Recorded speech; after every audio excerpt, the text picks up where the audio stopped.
Socrates said to a young man who was introduced to him, "Talk, in order that I may see you." We reveal ourselves with our speech.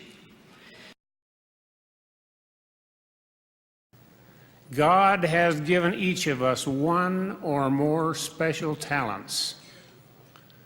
Socrates made the famous quotation, "The unexamined life is not worth living." It is up to each of us to search for and build upon the gifts which God has given.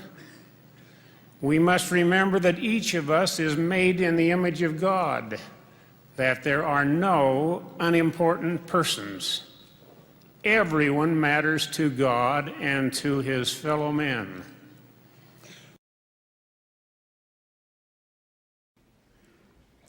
Socrates said many years ago, "Know thyself." Cicero said, "Control thyself."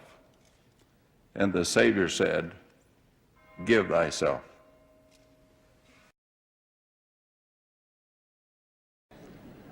Socrates was a very homely man, and on one occasion he prayed to the Lord and said, "Make me beautiful within." Now, we have all seen plain people who have become beautiful by the working of a radiant spirituality. A godly spirit will make the plainest body beautiful. Great mental and spiritual qualities transform our bodies into their likeness. When the pathway of life takes a cruel turn, there's the temptation to think or speak the phrase, "Why me?" Self-incrimination is a common practice, even when we may have had no control over our difficulty. Socrates is quoted as saying, "If we were all to bring our misfortunes into a common store, so that each person should receive an equal share in the distribution, the majority would be glad to take up their own and depart."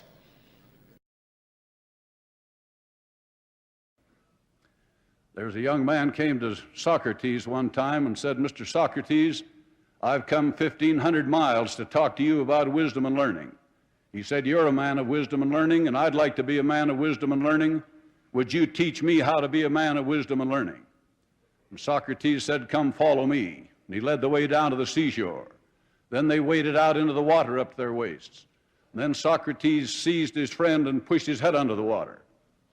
His friend struggled and kicked and bucked and tried to get away, but Socrates held him down. Now, if you hold somebody's head under the water long enough, he'll eventually become fairly peaceable. And after this man had quit kicking, Socrates carried him out on the bank and laid him out to dry, and he went back to the marketplace.